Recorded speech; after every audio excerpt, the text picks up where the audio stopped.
Assalamualaikum warahmatullahi wabarakatuh. Waalaikumsalam warahmatullahi wabarakatuh. Bismillahirrahmanirrahim. Alhamdulillahilladzi faddalana ala katsirin min ibadihil mu'minin. Allahumma salli wa sallim ala sayyidina Muhammadin wa ala alihi wa sahbihi ajma'in. Amma ba'du. Rifatan wa'atini ma'aka abadan.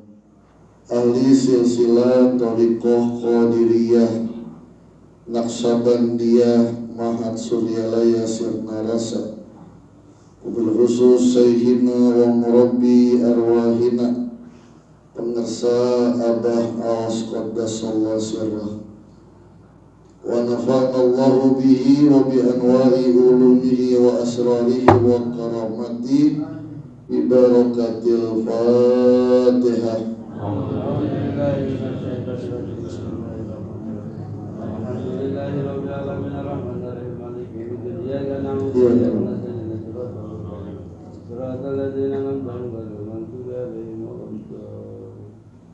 Seluruh bait Habib Baby dan seluruh keluarga beliau, Ustadz Ian dan ikhwan akhwat yang dirahmati oleh Allah Subhanahu wa ta'ala. Dalam bulan Jumadil Awal, huruf jimnya itu diartikan dengan jihad. Kita ini selalu berjihad, melakukan sesuatu itu jihad. Dalam hukum sunnatullah, Allah tidak memberikan sesuatu itu simsalabim. Ada prosesnya. Ketika dia mampu untuk berikhtiar, maka Allah memerintahkan dia untuk berikhtiar dulu, baru mendapatkan apa yang dia inginkan. Itu jihad, mengeluarkan segenap tenaganya. Ada mujahid, itu jihad dalam perang secara raga. Mujtahid mengeluarkan segenap tenaga pikiran. Balik lagi, dalam sunnatullah itu harus ada usaha. Contohnya misalnya ibundanya Nabi Musa alaihi salam, wa awhayna ila ummi Musa an ardihi wa in khifti alaihi fa'alqihi fil yammi wa la takhafi wa la tahzani inna radduhu ilaiki. Ketika pada saat itu setiap bayi Bani Israel harus disembelih, karena Fir'aun bermimpi ada anak kecil di Bani Israel yang menjatuhkan singgasananya, tempat duduknya Fir'aun dijatuhin. Ahli mimpi mentakdirkan mimpinya bahwa akan ada orang Bani Israel yang akan menghancurkan Fir'aun, Ramses II. Maka kalau ada ibu-ibu hamil, misalnya ibu-ibu ini Bani Israel nih, tahu hamil, ditungguin sama Satpol PP, ditungguin. Ibu Hanum tuh lagi hamil, ditungguin aja. Kalau yang lahir perempuan selamat. Tapi kalau yang lahir laki-laki langsung disembelih. Sudah ada dalam tafsir sudah ada ratusan bayi yang disembelih. Sampai ketika ibundanya Nabi Musa alaihissalam melahirkan, yang lahir adalah laki-laki. Begitu takutnya dia, maka Allah berkata kepadanya, an ardihi, susuin aja,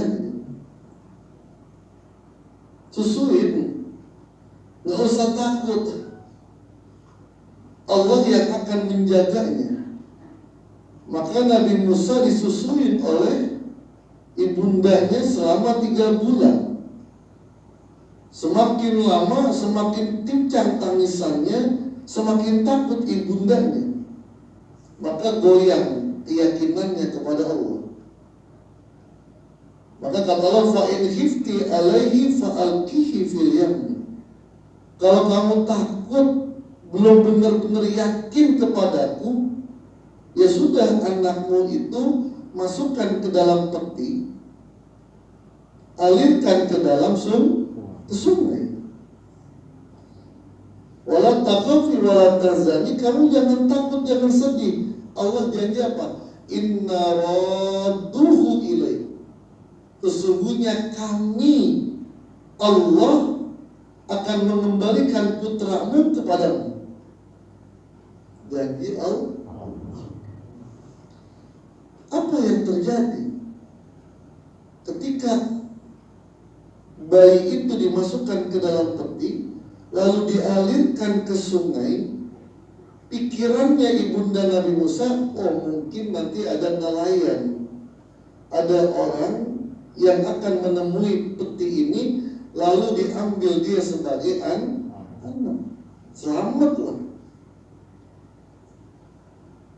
Tapi ternyata perkiraannya meleset. Kemana peti itu berjalan, mengalir, ternyata masuk ke istananya Fir'aun. Ingin berusaha menjauhi Fir'aun, ternyata malah masuk ke dalam istananya. Itu ibunya teriak, pingsan dia.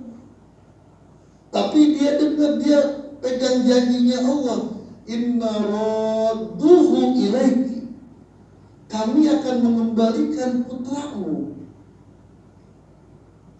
Janji Allah ingin mengembalikan, tapi secara realita itu bayinya masuk ke dalam istana. Dan banyak ahli-ahlinya Fir'aun bisa mencium orang dan bisa tahu dari mana dia berasal. Gak ada orang mencium, berbes. Kayak dulu ketika Sampit sama Madura, saya sedang ngobrol dengan orang Madura, lalu ada anak kos orang Kalimantan. Dia baru masuk aja, kayak ada orang Madura nih, gitu. Emang ada keahlian seperti itu. Zaman jahiliyah itu nyari orang itu bukan pakai mata, bukan pakai mata. Ketika Rasulullah dikejar sampai Rasulullah bersembunyi di Gua Sur, itu mereka mencari jejaknya Nabi bukan pakai mata, pakai hidung. Mana baunya Rasulullah? Meskipun dikatakan kalau Rasulullah berjalan, maka jalanan itu akan meninggalkan bau harum. Kan balik lagi bertentangan dengan realita. Allah berjanji akan mengembalikan, tapi ini bayi masuk ke kandang macan. Itu kan proses tuh, nggak langsung Allah balikan, tapi Allah uji dulu apakah ibundanya Nabi Musa yakin dengan janjinya Allah. Ada fase-fase yang dia harus kuat dalam keyakinannya. Apakah dia protes sama Allah? Ya Allah, gimana sih? Kan udah janji. Katanya anak saya mau dibalikin, masih masuk ke kandang macan. Kamu kan janji. Tapi ibunya Nabi Musa tak begitu sudah. Udah pasrah. Panggil anaknya, kakaknya Nabi Musa, kusihi. Kamu ikutin, kamu lihat dari kejauhan apa yang mereka perlakukan kepada adikmu. Udah pasrah. Bagaimana Allah? Apa yang terjadi singkat cerita, diambillah dengan istrinya Fir'aun Asia.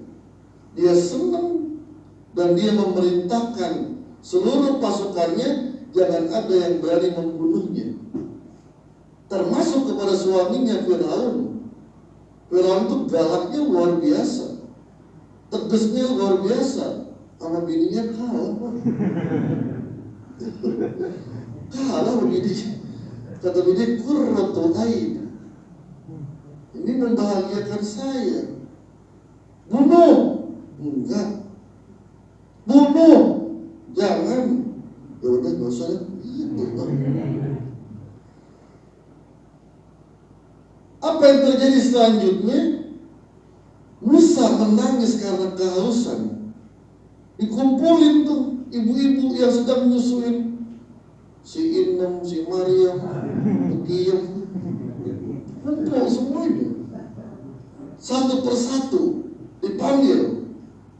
Tidak ada satupun ibu yang bisa menyusui Nabi Musa. Ditolak sama Nabi Musa. Pas giliran kakaknya masih kecil, kamu mau nyusuin? Enggak. Ngapain ikut ngantri? Enggak, saya cuma mau ngabarin. Di kampung itu ada ibu-ibu, orangnya baik, makanannya bagus, badannya bersih, rumahnya bersih. Saya nama anak, coba disusuin sama dia. Bener, kamu kenal sama bayi ini? Gak kenal. Ya sudah, bawa. Dalam tafsir yang membawa itu langsung Fir'aun, digendong oleh Fir'aun. Pas melihat ibunya sendiri, janjinya Allah, inna radduhu ilaik, kami akan mengembalikan putramu kepadamu. Tapi gak langsung. Ada fase-fase yang keyakinan itu harus dijaga. Benar, lihat ibunya senyum, langsung nyusu. Fir'aun nanya, hubungan kamu apa dengan bayi ini? Gak kenal saya sama dia nih anak. Tapi kok dia kok mau? Ana imra'atun thayyibatur rih. Aku ini wanita yang harum badannya. Dan setiap bayi yang menempel susuku pasti dia akan menyukainya. Bayi aja suka, bayi bapaknya.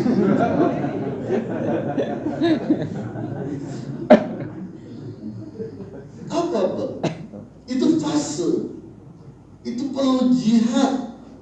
Begitu pula kita dalam mengamalkan amaliyah thariqah itu. Jangan langsung habis talqin langsung kaya lagi. Kalau pengen begitu beli aja, beli tuyul. Banyak malah ikhwan habis talqin langsung dibersihin sama apa? Dibersihin. Saya zikir kok bukannya tambah kaya. Warung kagak laku, datang ke abang. Abang, saya udah talqin, udah zikir, warung saya malah sepi. Apa kata abang? Setel lagu dangdut.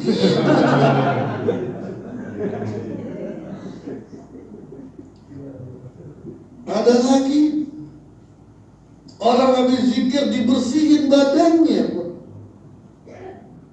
Ada orang Depok, Pak, preman Blok M.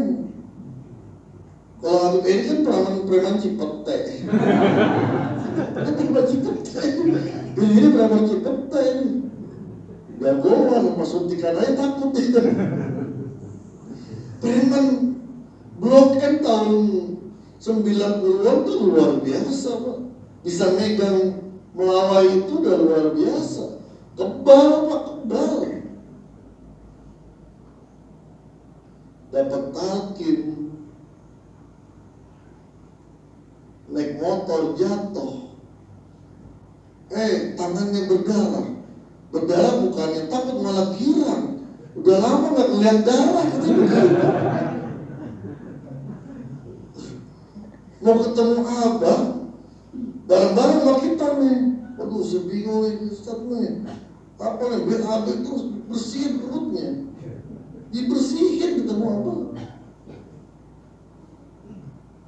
Sampai begitu udah paksa bismillah, berangkat sehat udah. Kan ada yang begitu, abang minta doanya apa, perutnya mencret terus. Alhamdulillah gak pakai geden. Iya, gak itu sudah luar biasa. Maka perlu jihad, Pak. Jihad ruhaniyah, jihad menjaga keyakinan. Allah berfirman, wa ma sahibukum bimajnun laqad ra'ahu bil ufuqil mubin wa ma huwa 'alal ghaibi bidanin wa ma huwa biqawli syaitanir rajim fa ayna tazhabun. Wa ma sahibukum bimajnun, tidaklah sahabatmu, sahibukum. Allah berfirman, wa ma Muhammadun bimajnun. Tadi wa ma sahibukum bimajnun. Sahabatmu itu enggak gila. Siapa kelihatan ilmunya tuh enggak ada kayak Anta itu. Masa Khalid bin Walid dia kenal? Kayak misalnya gini, orang suka bola, nanya Ronaldo, siapa sih Ronaldo? Ketahuan nih, enggak demen bola dia. Ronaldo enggak dikenal. Begitu pula di kalangan umat Islam yang namanya Khalid bin Walid, orang pada kenal dalam sejarah Islam, tapi Ki Antam nggak kenal. Beliau mengatakan, siapa itu Khalid bin Walid? Kata Baos, sahabat Nabi yang mendapat julukan Saifullah Maslul. Apa kata Ki Antam? Dapat salam dan ditunggu. Ngomongnya begitu. Dapat salam dan ditunggu. Kemudian Abah dengan Umi Umi naik haji. Ini masih zaman Abah Anom. Di tengah perjalanan bisnya tiba-tiba mogok di Mekah. Mogok, Pak. Dibenerin nggak bisa. Akhirnya kepala ketua rombongan memutuskan, ya sudah, kita bermalam di maktab terdekat, penginapan terdekat. Maka semua jamaah dimasukkan ke penginapan. Ternyata penginapan itu Darul Khalid bin Walid. Dulu rumahnya Khalid bin Walid. Lalu diundi karena tingkat, siapa yang lantai pertama, lantai kedua. Diundi yang keluar Ajangan Gawas dengan istri beliau, dengan Umi. Oh jangan, Ajangan Gawas masih muda. Diundi lagi, keluar lagi. Ya sudah, udah keluar 2 kali. Ditempatkan percis kamarnya Khalid bin Walid. Dan Abah Awas bilang, ketemu dengan Khalid bin Walid, besar badannya, ketemu aja. Dan Abah mungkin di situ disensor. Ada pembicaraan apa dengan Khalid bin Walid? Abah nggak cerita tuh. Pokoknya ketemu, besar badannya. Disitulah pertemuan antara dua Saifullah Maslul. Saifullah Maslulnya Rasulullah dengan Saifullah Maslulnya Abah Anum. Dan siapa yang memberikan isyarat? Aki Anta, yang secara keilmuan tidak masuk. Ustadz juga nggak masuk.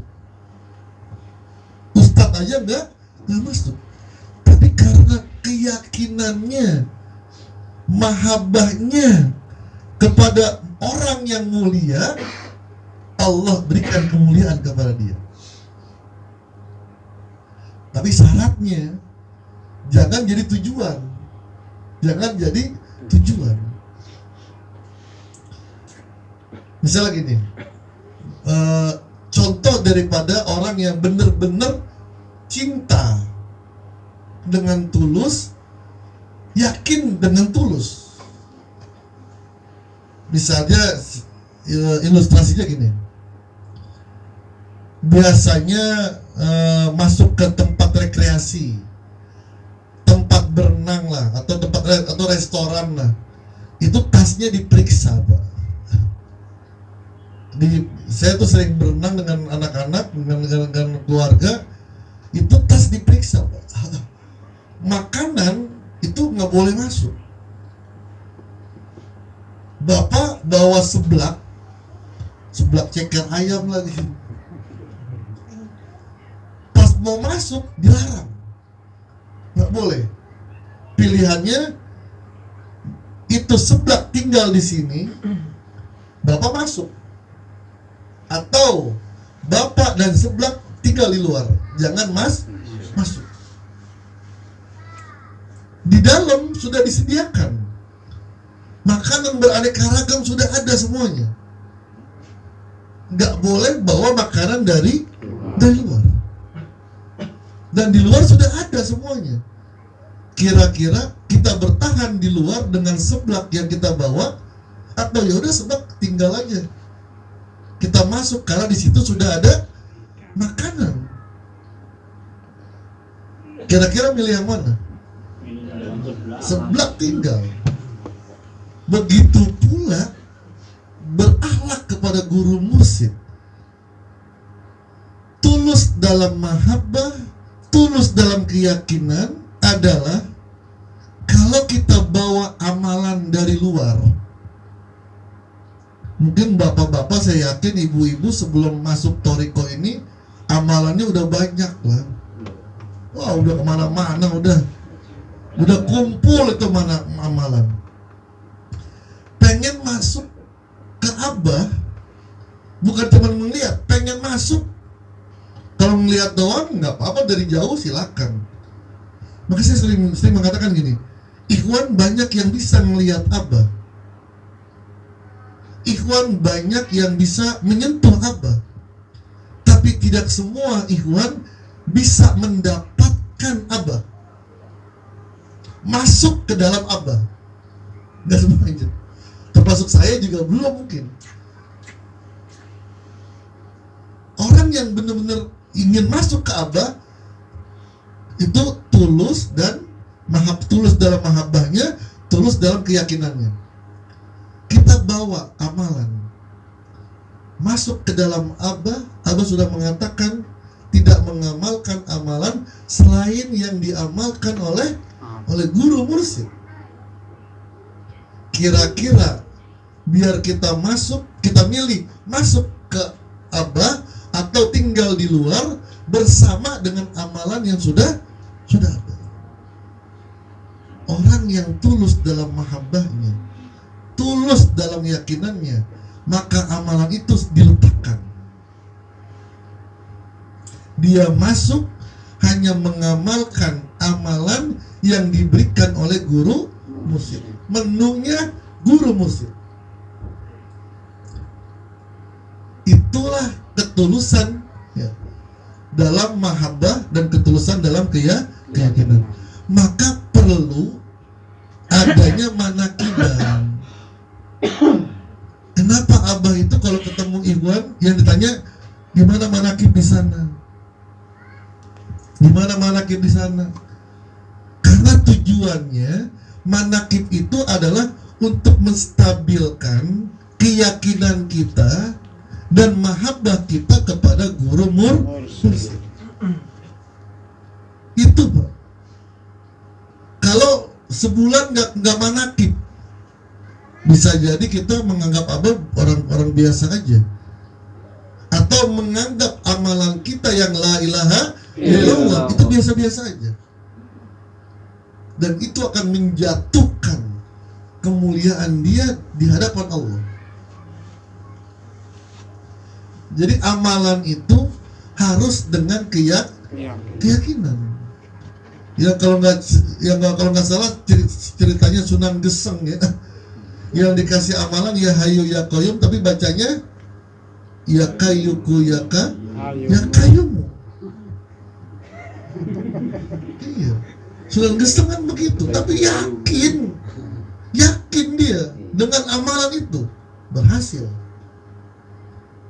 Ada tukang beca di Jogja, kerjanya beca doang Pak, tapi anak-anaknya lulus dalam universitas. Ditanya sama Profesor Mahfud MD, amalannya apa? Dia bilang, saya dikasih amalan dengan guru saya adalah la walata wala quwata illa billah. Gitu. Jadi saya selalu membaca la walata wala quwata illa billah. Itu dari gurumu? Iya, dari guru saya gitu. Mungkin pendidikan agamanya rendah, pas dengar pengajian ngantuk. Gurunya ngomong la haula wala quwata, dia dengarnya la walata wala quwata, tapi yakin. Berhasil Pak.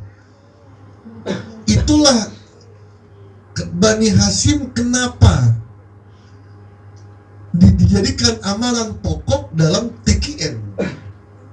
Karena Bani Hasyim dibawa oleh Abah Sepuh setelah melewati ujian keyakinan. Datang ke Syekh Khalil Bangkalan, minta amalan. Kata Syekh Khalil, udah gak usah, cukup. Kenapa? Karena Syekh Khalil sudah melihat Abah Sepuh itu murid jadinya Syekh Tolha. Udah cukup, ya enggak, saya minta amalan. Saya pokoknya maksudnya saya dari Tasik jauh-jauh dikasih amalan, tapi syaratnya yakin. Apa? Selawat Bani Hasyim. Dan yakinnya harus diuji. Harus diuji. Apa? Naik sampan dari Madura sampai Surabaya, tapi nggak boleh pakai dayungnya, diem aja. Lalu ngapain? Cukup baca Bani Hasyim. Kalau Abah Sepuh nggak yakin dengan Syekh Khalil Bangkalan, yang dia itu adalah murid jadinya Syekh Ahmad Khotib Sambas.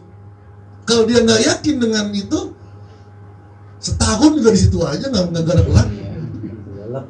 Kelelep, malah bukan nyebrang kemana di bawah.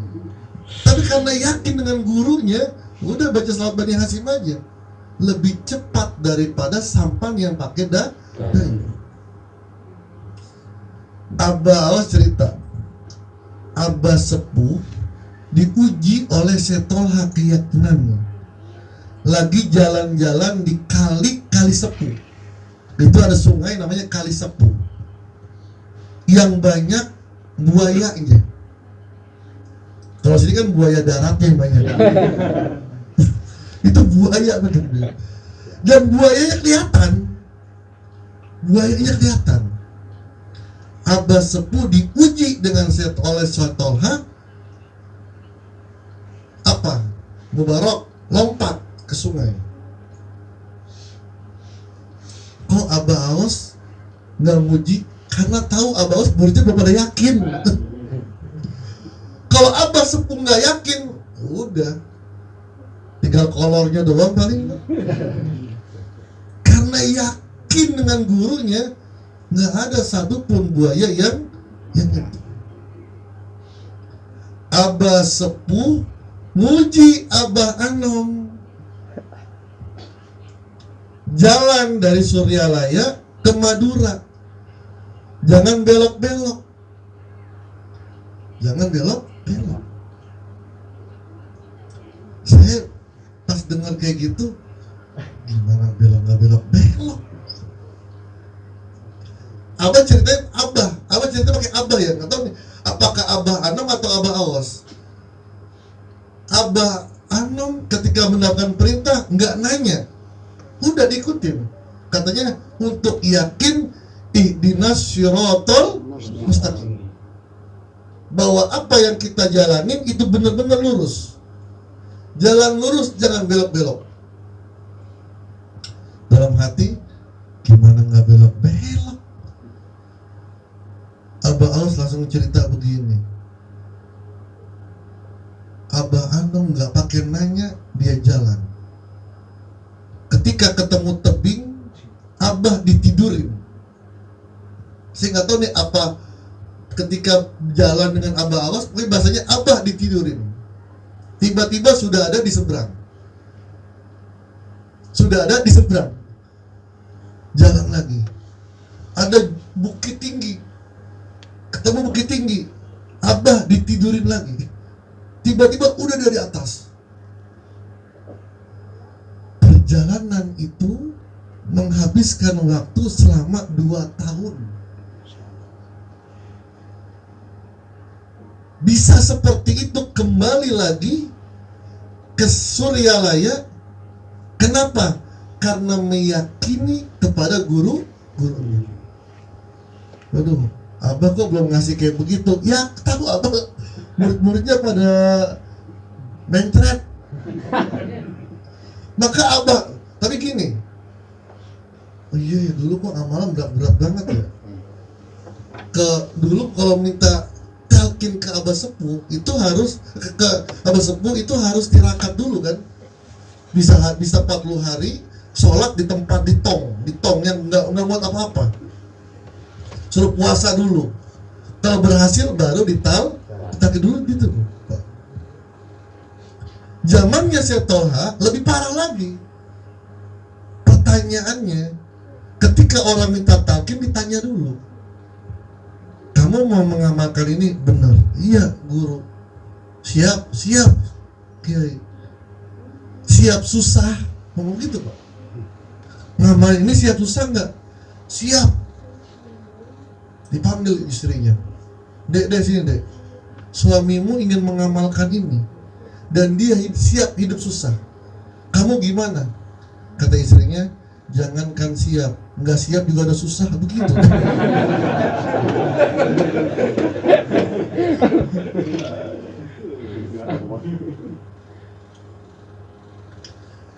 Susah Pak. Zaman Abah Awas, jangan nunggu minta, kasih. Jangan suruh dia wudhu dulu, kasih. Kok gampang banget. Saya ketemu dengan Syekh Abdul Malik yang bikin lepesin, duduk bersama dengan saya duduk lama, berapa hari saya duduk dengan beliau. Beliau itu mursyid Thariqah Naksabandiyah Husainiyah, mursyid dia. Dia cerita begini, ya saya kenal dengan Abah Anom, saya sering ketemu di mana Kiai? Senyum aja deh. Oh, di alam beda dah. Kayak Abdul Malik itu dah. Terus saya beda. Saya tidak gampang mengambil seseorang menjadi murid. Iya, ada seleksi tertentu baru bisa dia jadi murid saya.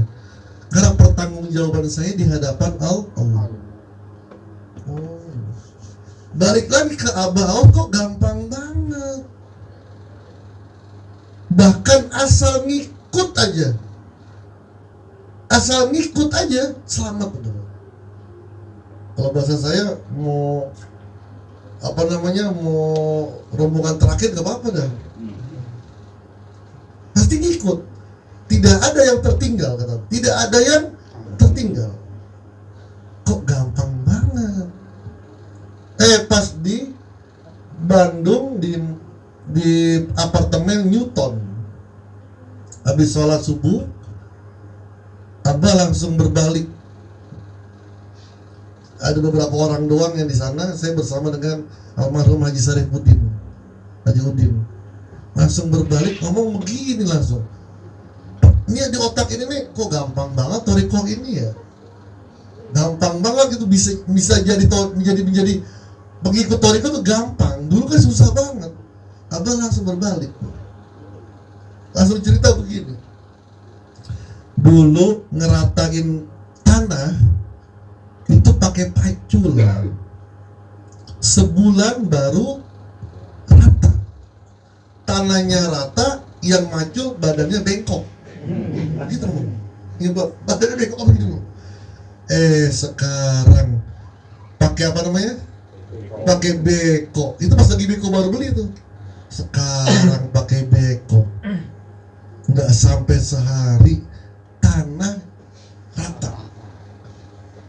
Baru, oh ini jawabannya. Ternyata setiap ahli silsilah itu membuka jalan, menghaluskan jalan dan mengamankan jalan. Abah Sepuh membuka jalan, mengamankan jalan, menghaluskan jalan. Abah Anom pun begitu. Begitu pula Abah Aos. Maka kita udah enak. Bahasa Abah Aos nggak usah ngunyah. Udah dikunyahin, makan sampai makan dikunyahin sama Abah. Tinggal telan doang udah gitu. Maka yang diperlukan adalah mahabbah dan keyakinan. Wallahu a'lam bishawab. Assalamualaikum warahmatullahi wabarakatuh. Waalaikumsalam warahmatullahi wabarakatuh. Allahumma shalli ala nabiyil hashimi Muhammad wa ala alihi wa sallim taslima. Allahumma shalli ala nabiyil hashimi Muhammad wa ala alihi wa sallim taslima. Allahumma shalli ala nabiyil hashimi Muhammad wa ala